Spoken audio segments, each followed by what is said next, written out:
I was searching for a place to run, counting days away from the sun. When I was young, they told me life was a gift.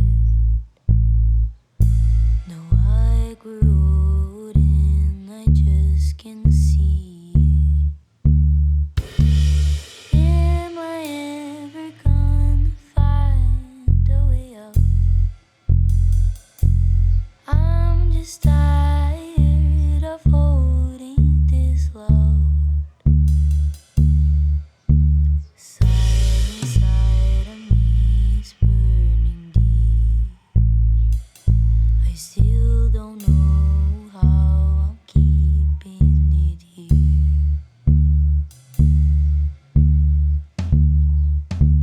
3 a.m. the train is gonna pick me up.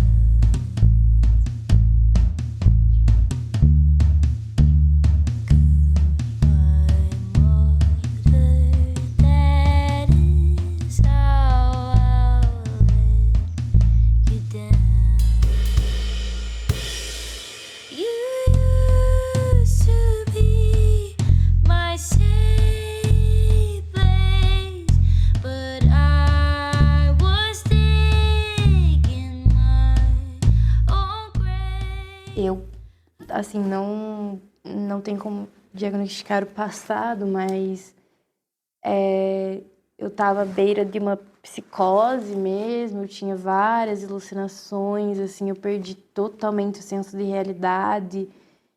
E aí, misturado com tudo isso, na pandemia, vivendo uma crise mundial, e aí dos dois lados, meu pai desempregado e morando com os meus avós, e a gente e eu tendo que cuidar praticamente de 3 idosos, porque ele tinha comorbidades e meus avós já eram bem velhinhos, então eles não podiam sair de casa. E aí, por outro lado, a minha mãe morava junto com a família dela, porque ela também estava desempregada. Eu acho que é melhor ficar no meu conforto frio e ficar da minha casa, que é ruim, do que ficar exposto a coisas ruins que eu não tenho controle. Porque, tipo, dentro da minha casa eu tenho meu controle das coisas ruins que podem acontecer ali, eu sei já o que eu sou capaz. Então é melhor ficar nessa linha. Você, que eu falei, você se sente tipo assim, eu não vou nem tentar me esforçar na escola, não vou tentar me esforçar nisso, porque talvez daqui uma semana tente de novo e não esteja mais aqui. Então você começa a se desapegar e se despreocupar com as coisas. Quando você tá aqui, você tá preocupado, pô, eu vou melhorar nisso, né? Vou avançar, nossa, vou tentar meu melhor. Com depressão, você nem tenta mais, porque você acredita que não vai valer a pena todo esse esforço se daqui talvez 2 dias você já não esteja mais aqui. E não é que, tipo, talvez eu não esteja mais aqui porque alguma coisa vai acontecer comigo. Não, porque você quer acabar com isso. Eu entendo, sim, que esse desejo de sumir, de não estar aqui desde a infância, vai passar por questões específicas, né? Então, tem quadros de saúde mental que são genéticos. Então, eu vou me usar de exemplo, né? Eu sou uma pessoa que tem TDAH, né? É o transtorno de déficit de atenção e hiperatividade. Isso é genético. Minha família tem. E isso é um fator para a pessoa ter uma vulnerabilidade maior de desenvolver outros quadros de saúde mental. Então, toque, ansiedade, depressão, ideação suicida, transtorno de personalidade, vícios, compulsão alimentar, né, outras compulsões, e outros quadros de saúde mental. Então, tem muitos casos que tinha uma coisa lá no início que não foi visto, e a gente não pode apontar tanto para a família, principalmente se a família também não tem um vocabulário emocional muito bom, também não tem condições financeiras, porque elas estão fazendo o que elas podem com o que tem. E daí, quando eu precisei sair do colégio, foi quando começou aquele estado depressivo, porque daí eu ficava muito sozinha. Perdi praticamente todas as minhas amizades, eu tinha um grupo grande de amigos, perdi praticamente todos, porque daí, claro, vira assunto. Ai, olha que frescura. sabe? Por que tá isso? Né? Sabe? Que frescura, tá fazendo drama. E pra mim, com 15 anos, eu pensava, o que eu tô fazendo aqui, sabe? Sou diferente de todo mundo, ninguém entende.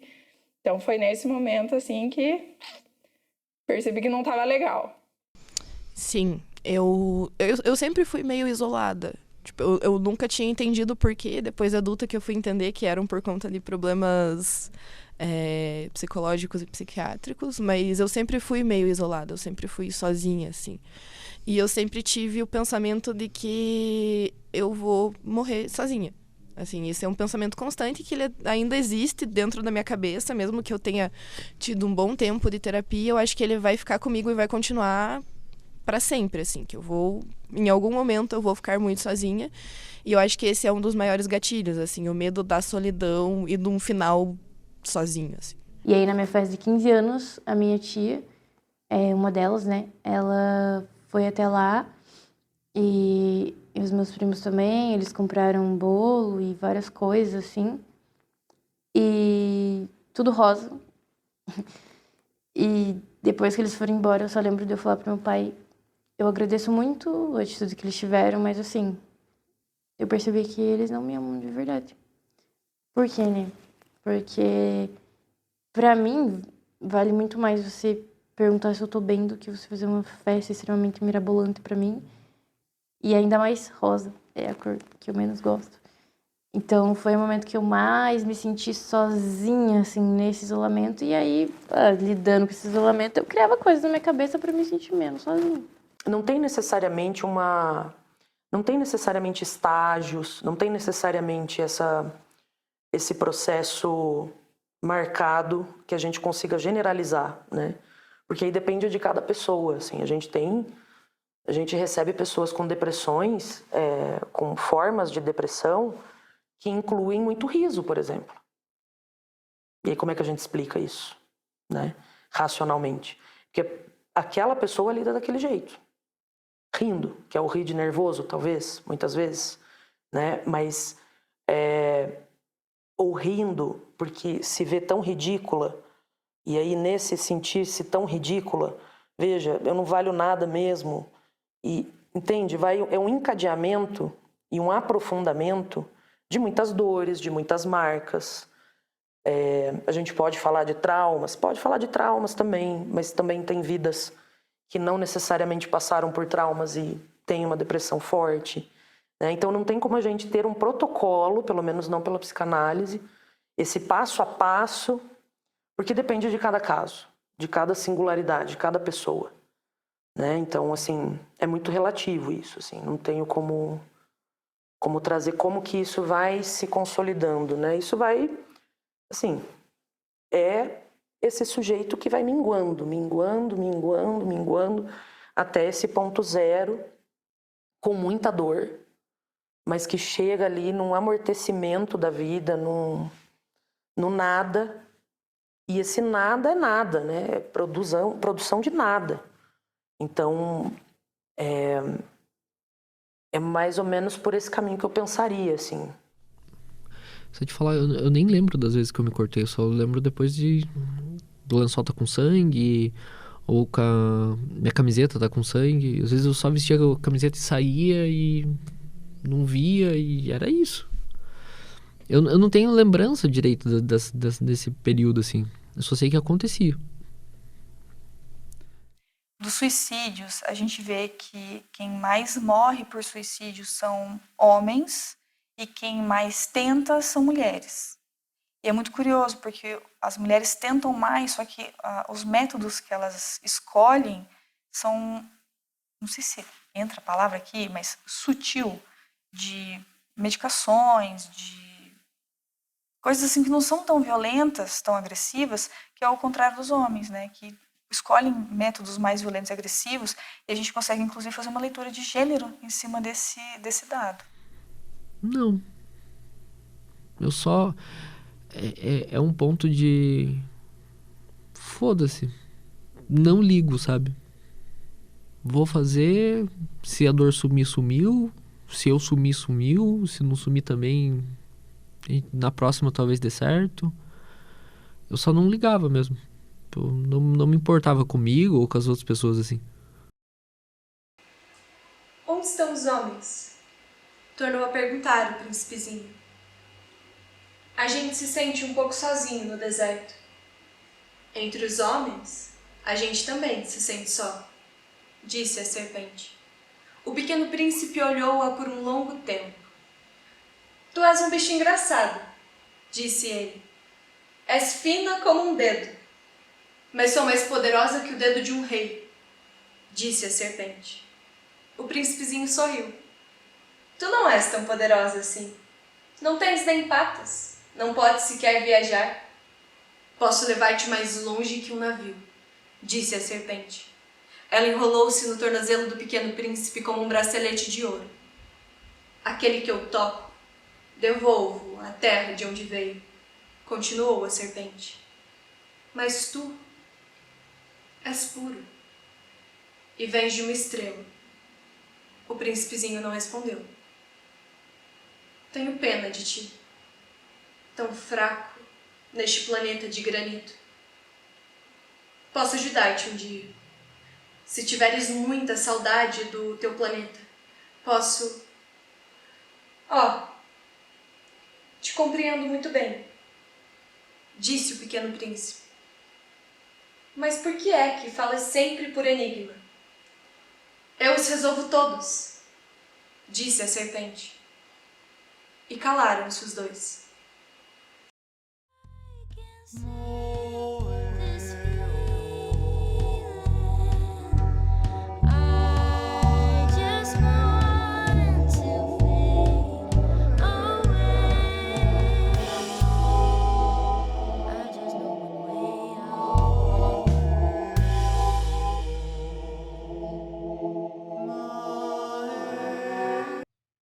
E aí a pessoa começa a enxergar, interpretar as coisas e entender as coisas de forma distorcida, de forma negativa.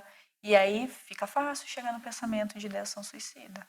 Então, assim, eu vejo que no ano anterior ainda das minhas crises mais sérias de pânico, eu já estava me colocando numa posição de sofrimento, meio que sem entender que eu estava me colocando naquilo, mas ainda insistindo e querendo aquilo de certa forma. E daí, claro, o ápice foi no final do ano de 2019.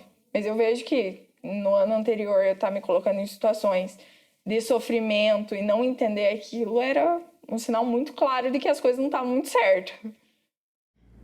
Mas, do nada, eu descubro que a minha tia, irmã da minha mãe, faleceu, assassinada com mais de 30 facadas. E aquilo foi meio que, tipo... não sei explicar, mas sabe quando você tá meio que no mundo da lua, assim, você acha que tudo é fantasioso e não necessariamente incrível, mas você tá tão à beira, assim, de um colapso que nada importa. E aí, do nada, algo te puxa muito pra realidade e você fica... É o momento de voltar pra realidade, senão vai piorar. E não é um... Depende, eu acho que tem muitas pessoas que demoram mais, que demoram menos, mas que nem eu falei, não é algo brusco, não é tipo, aconteceu isso, eu vou fazer isso. É gradual, pode acontecer de forma mais lenta ou mais rápida, mas é gradual, não é do nada. Pô, ela tava tão bem assim, foi do nada. Nunca é do nada. O suicídio, ele chega como realmente o fim da linha, assim.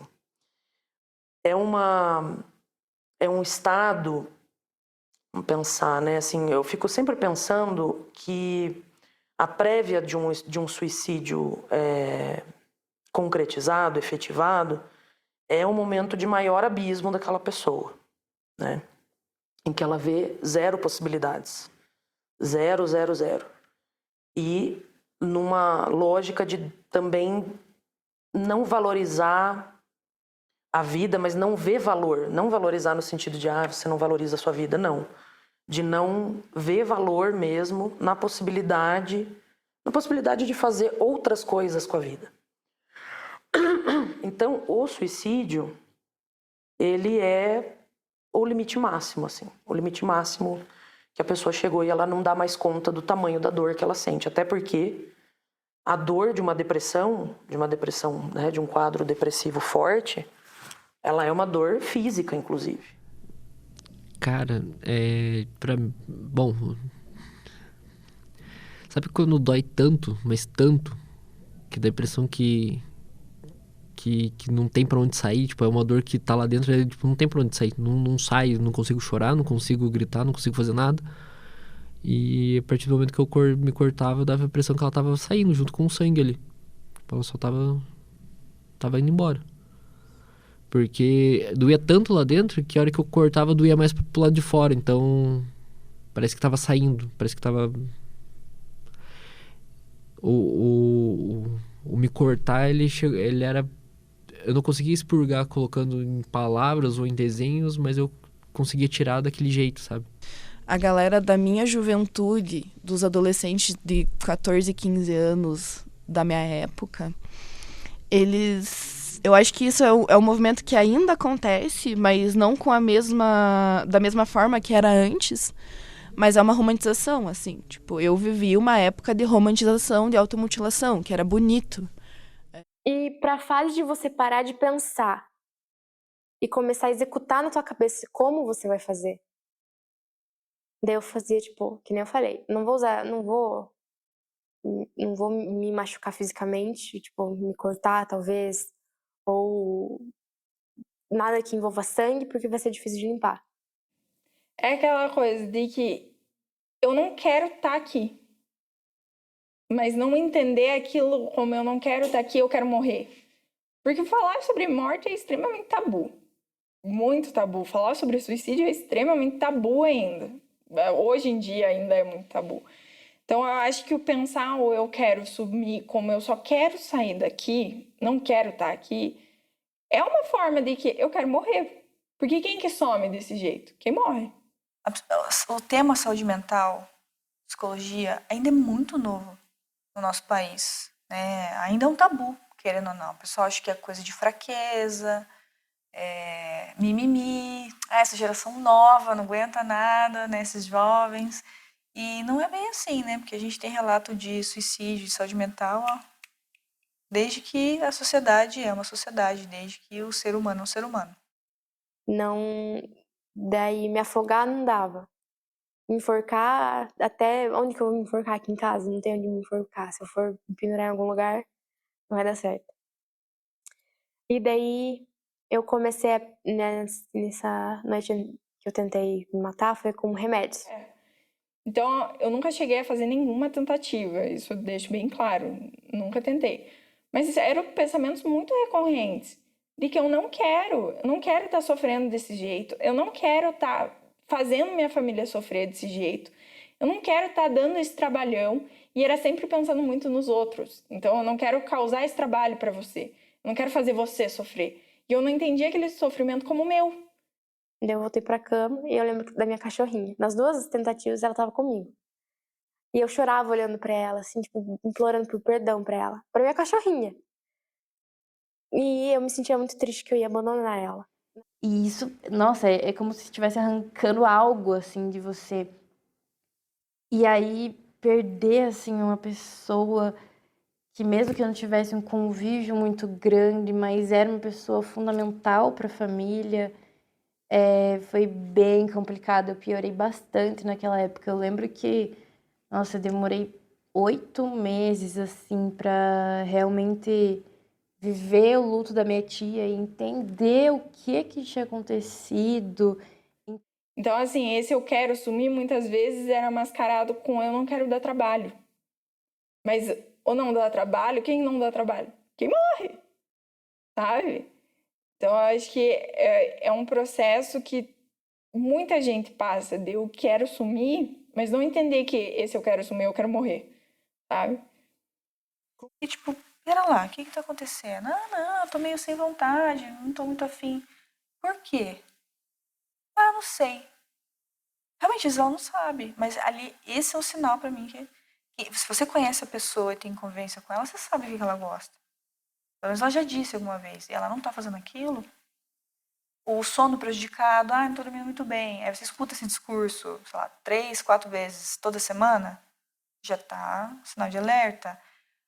comendo mais ou comendo de menos, uso e abuso de substâncias, álcool, cigarro e outras substâncias, sejam recreativas ou não. Putz. As drogas ilícitas, elas acabaram com muitos dos meus neurônios. E pioraram muito, assim, tipo, a minha sanidade. Então, a cocaína, por exemplo, ela tem o mesmo efeito do que uma quantidade absurda de Ritalina, né? Então, eu tomava Ritalina e depois eu cheirava pra poder... Nossa, parecia que eu ia dominar o planeta, assim. Eu conseguia fazer tudo, muito proativo, e fazia, acontecia. Só que depois vinha uma badzeira ferrada, assim. E nos rolês a galera, tipo, você quer? Quero. Vamos. Eu não ponderava, assim, eu só ia. E aí eu meio que nunca percebi que isso era uma bandeira vermelha gigante hasteada na minha frente.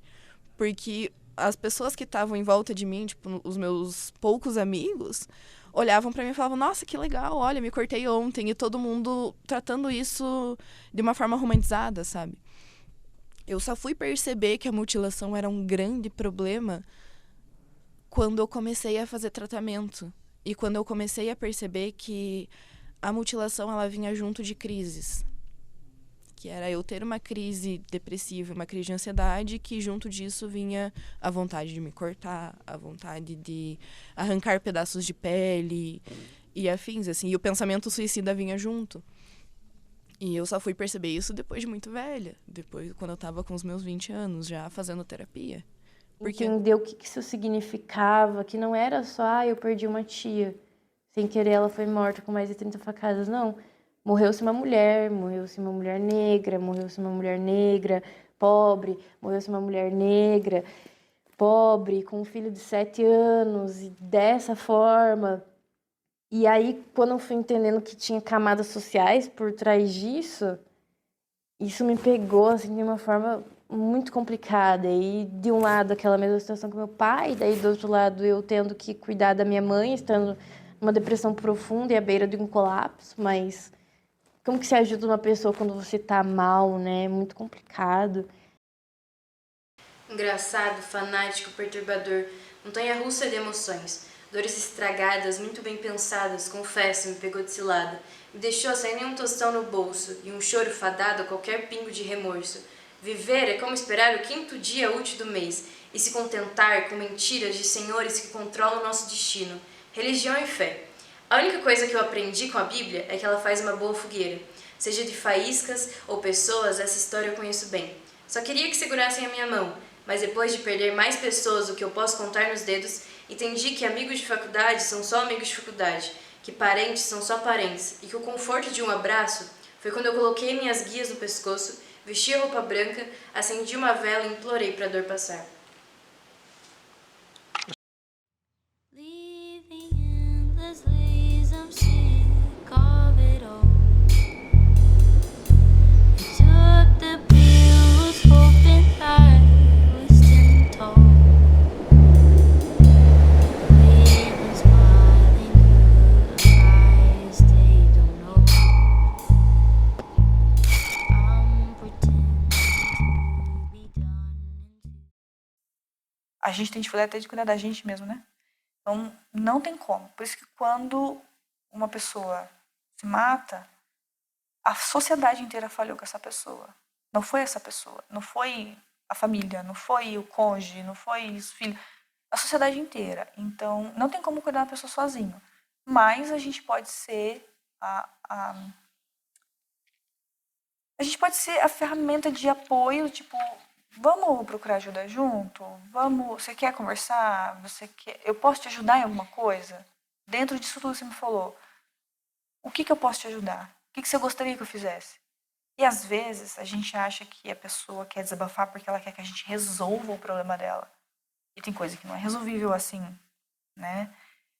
Mas no fundo ela só quer ser escutada e validada. Cara, assim, eu tive muitos problemas. Eu venho de uma família muito problemática e uma família muito problemática com tendências suicidas, assim. A minha mãe, ela é diagnosticada com depressão profunda e idealização suicida. E infelizmente, esse é um histórico da minha família. Então, durante a minha pré-adolescência, infância e afins, eu via muitas coisas, como algumas tentativas da minha mãe que não davam certo. Eu via minha mãe, se afundando no álcool como válvula de escape. Eu vi minhas irmãs tentando suicídio, uma delas conseguiu. Entre crianças de 5 até 14 anos, a gente teve um aumento de mais de 100% em 2019 em relação a 2011. E isso, assim, né, o maior tabu que existe é a questão da criança que tenta o suicídio ou que tem ideação, né? Não se fala muito nisso, mas existe muito, infelizmente. E entre 14 e 19 anos teve um aumento de 75%. Então, assim, a gente tem vários dados que dá para olhar para isso, assim, né? Tem alguns dados que ainda estão desatualizados, mas tem esse do Ministério da Família, tem a Organização Pan-Americana de Saúde, que é ótima com dados, assim, eles são muito bons, pegam a América Latina toda, pegam a América do Norte também, e eles têm um trabalho principalmente de olhar para a prevenção ao suicídio e tal, mas eles trazem principalmente as mulheres e mulheres negras como o recorte da sociedade que mais adoece. Então, isso passa batido e aí a primeira responsabilidade vem na onde? Vem na escola de profissionais que estudam sobre isso também e depois vai para pós-saúde, vai para outros médicos que cuidam dessa criança que vai se tornando adolescente e alguém olhou alguma coisa ali? Então, você vê quantas pessoas vão falhando com essa pessoa desde a infância, entende?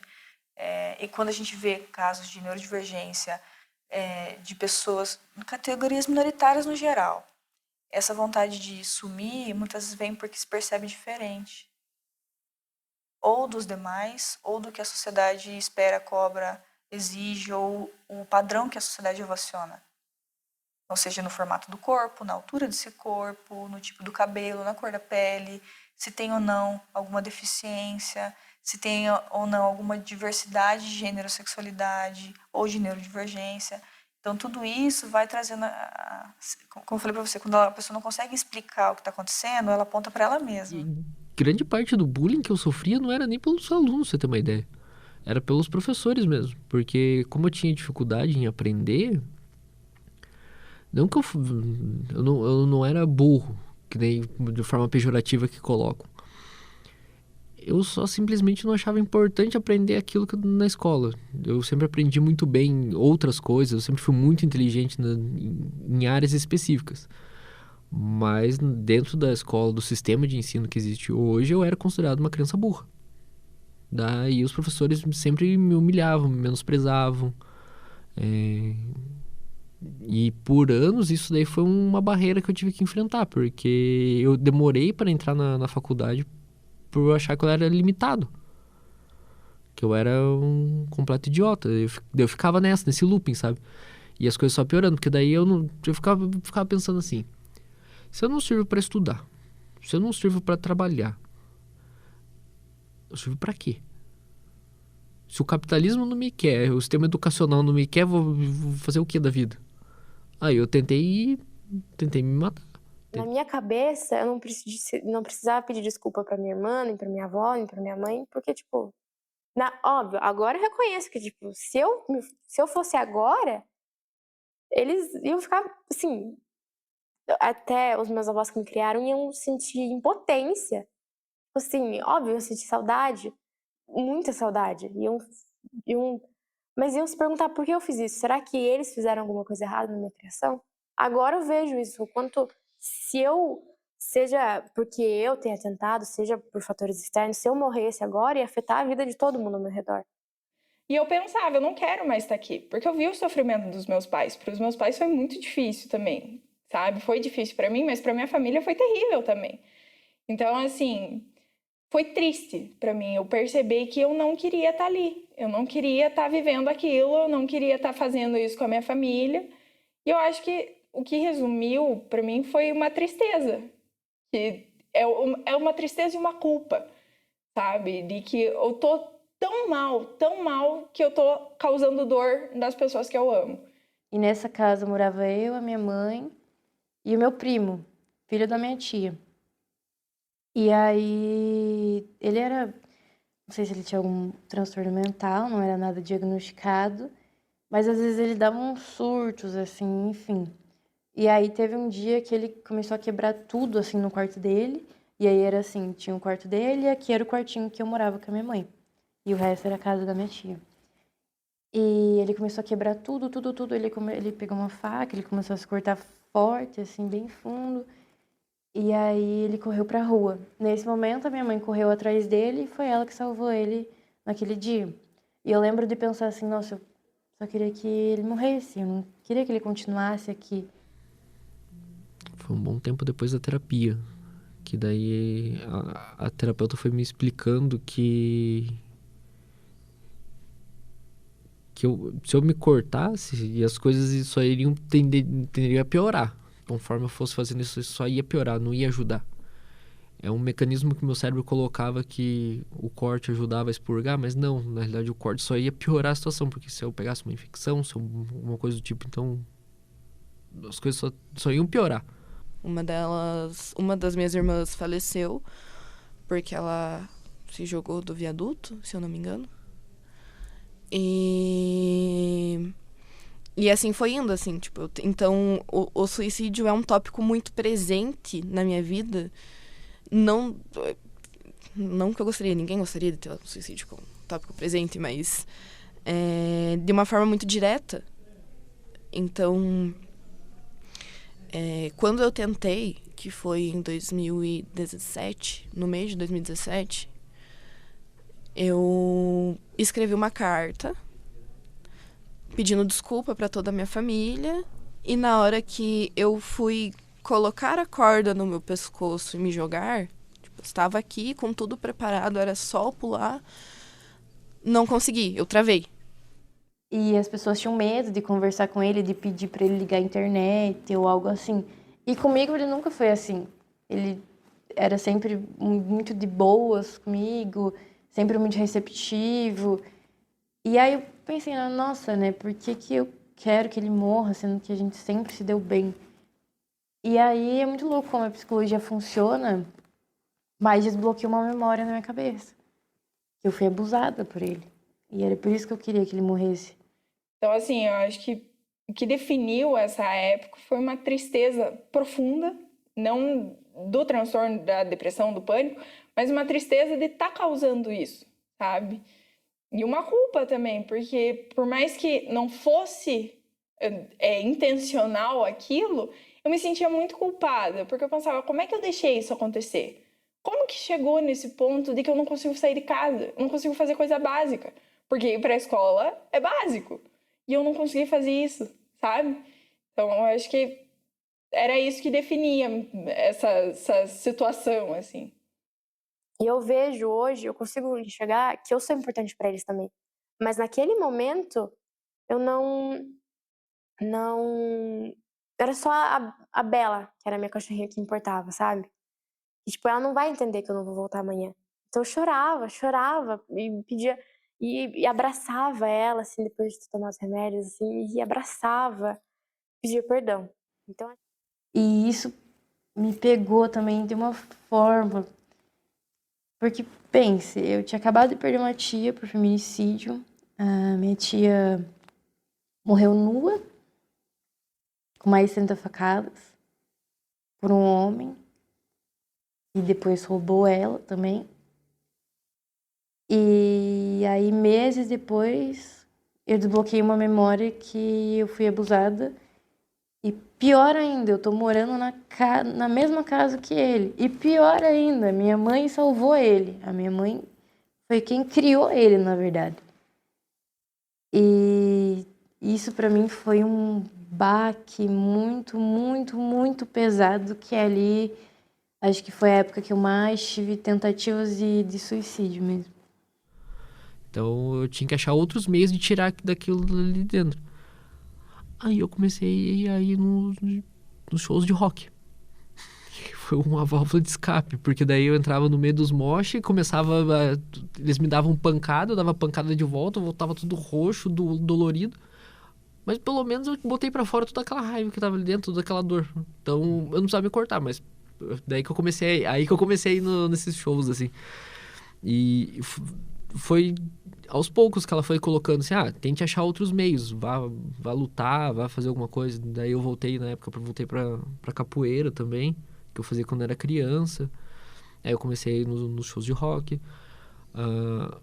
Foi nessa época que eu também comecei a correr. Então, a partir do momento que eu corria, eu sentia que eu tava deixando as coisas pra trás. E também eu colocava que eu nunca voltava pelo mesmo caminho que eu corri pra não ter perigo de pegar nada que eu deixei pra trás. Então eu comecei a tentar achar outros meios, assim, às vezes eu corria, lá em Curitiba eu saía pra correr e ia correndo até minha perna começar a doer da câimbra, eu voltava de Uber, mas a hora que eu sentia que meu corpo todo tava doendo, latejando, eu sentia que tava saindo, assim, sabe? Eu, querendo ou não, acabei achando outras maneiras de sentir dor, mas sem precisar realmente me cortar. I look to the sky and hope for the signs of life. I look inside and I can see the colors bright. I'm going to a safe place where I can find